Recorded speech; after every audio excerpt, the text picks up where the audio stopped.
Kalau kita melihat memang kemarin kita diberikan sebuah optimisme karena perlahan COVID sudah mulai menurun dan kemudian ekonomi kita lihat bergerak, kita bisa melihat pertumbuhan baik secara global maupun domestik sudah mulai ada peningkatan. Nah, cuma memang dengan terjadinya perang Rusia Ukraina dan juga beberapa mendorong kenaikan beberapa harga komoditi yang kemudian mendorong inflasi dan juga menyebabkan ekonomi menjadi tertekan.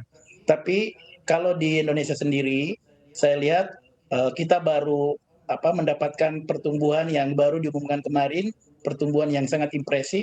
Saya kira itu bisa menjadi fundamental yang cukup kuat untuk kita lebih optimis ke depan. Benar bahwa ada tekanan global, tapi dari segi domestik kita bisa melihat kekuatan ekonomi kita sudah mulai pelan-pelan berkembang dan juga ditunjukkan oleh angka inflasi juga yang tinggi hari ini. Di samping tentu saja menekan konsumen, tapi inflasi ini juga menunjukkan mulai bergeraknya ekonomi di level bawah. Tinggal bagaimana mengelola inflasi dan pergerakan ekonomi yang ada agar daya tahannya terhadap tekanan eksternal bisa berjalan dengan baik. Jadi secara intinya kami melihat tahun ini adalah tahun yang optimis, kita bisa berkembang lebih baik untuk ekonomi yang lebih baik di masa yang akan datang. Terima kasih, Pak. Baik, apa yang menjadi tantangan terbesar dunia wirausaha saat ini? Kita punya target sebagaimana yang dibebankan juga kepada seluruh masyarakat Indonesia, terutama kepada IPI yang sudah 50 tahun. Kita diminta untuk bagaimana mengejar target jumlah pengusaha yang jauh lebih besar. Kalau kita punya visi Indonesia maju, secara kuantitatif jumlah pengusaha yang dibutuhkan adalah 12%. Nah, sementara kita masih sampai di angka 4% hari ini. IPMI secara organisasi bersama kelembagaan yang lain keluar masuk sekolah, keluar masuk kampus untuk mengkampanyekan kewirausahaan. Tapi tentu saja bukan cuma motivasi yang penting, tapi bagaimana kita membangun sebuah ekosistem bisnis yang juga sangat kondusif bagi tumbuh berkembangnya para pengusaha, terutama pengusaha muda.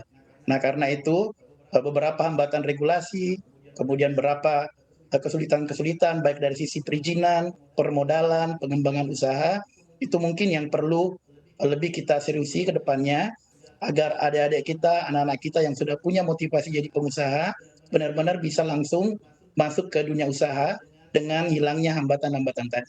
Jadi problem kita masih bagaimana memperbanyak jumlah pengusaha kita, dan yang kedua bagaimana menaik kelaskan para pengusaha dari ultra mikro tadi ke mikro dan seterusnya. Saya kira itu tantangan dan inilah salah satunya alasan dan menjadi prasyarat agar kita bisa menjadi Indonesia maju di 2045 nanti. Baik, tadi Anda sempat katakan perlambatan regulasi. Mungkin boleh dielaborasi lagi seperti apa perlambatan tersebut? Kemarin kita sudah punya beberapa terobosan yang dilakukan oleh pemerintah, baik melalui di Omnibus Law, walaupun saat ini masih dalam pembahasan lebih lanjut. Tapi ada beberapa poin penting dalam Omnibus Law, misalnya kemudahan untuk pendirian usaha, misalnya UMKM itu tinggal satu lembar NIB saja sudah bisa berakses, dan kemudian bisa melakukan akses terhadap pembiayaan dan lain-lain. Saya kira kemudahan-kemudahan yang seperti ini yang perlu dilanjutkan oleh pemerintah, kemudian ditambah juga dengan beberapa kemudahan dari sisi pembiayaan, karena kalau kita melihat konsentrasi pembiayaan perbankan maupun non-perbankan di Indonesia masih bertumpu pada industri besar. Kita berharap untuk UMKM, untuk sektor yang lebih kecil, porsinya, alokasi pembiayaan lebih besar sehingga bisa menggerakkan ekonomi ke bawah, sehingga demokrasi ekonomi bisa tercapai.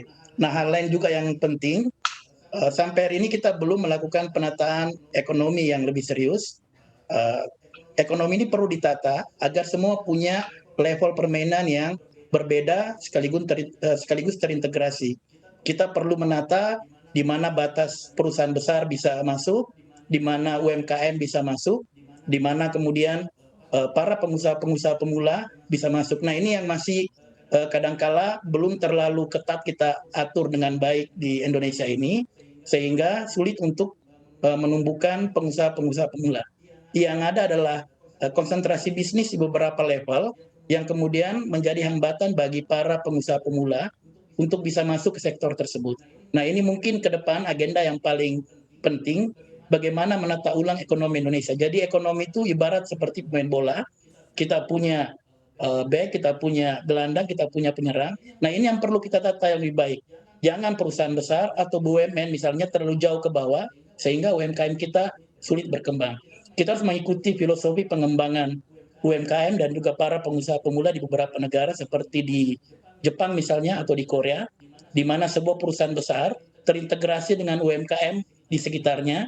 Jadi misalnya perusahaan mobil, nah perusahaan mobil ini sekrup, kemudian kebutuhan-kebutuhan yang sifatnya under deal diambil dari UMKM sekitarnya. Nah, ini yang membuat sebuah integrasi ekonomi yang kokoh, yang kuat, sehingga ketika terjadi pertumbuhan ekonomi, tidak dinikmati oleh kelompok atas saja, tapi UMKM juga berkembang, dan ini lambat laun akan makin memperkuat fondasi perekonomian nasional, sehingga memiliki daya tahan terhadap apapun kejadian secara eksternal nantinya.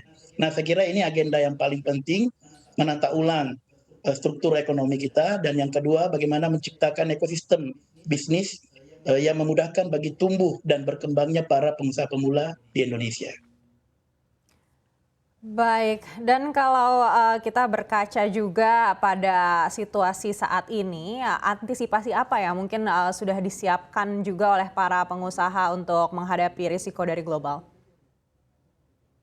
Oke, kalau kita membaca secara detail statistik ekonomi kita, sebenarnya kondisi perekonomian ini kan memiliki dampak yang berbeda di tiap negara. Nah, alhamdulillah Indonesia karena integrasinya dengan pasar global belum terlalu optimal, belum terlalu luas, sehingga daya tahannya pun masih relatif lebih kuat. Tapi yang jauh lebih penting adalah bagaimana menata fundamental ekonomi kita.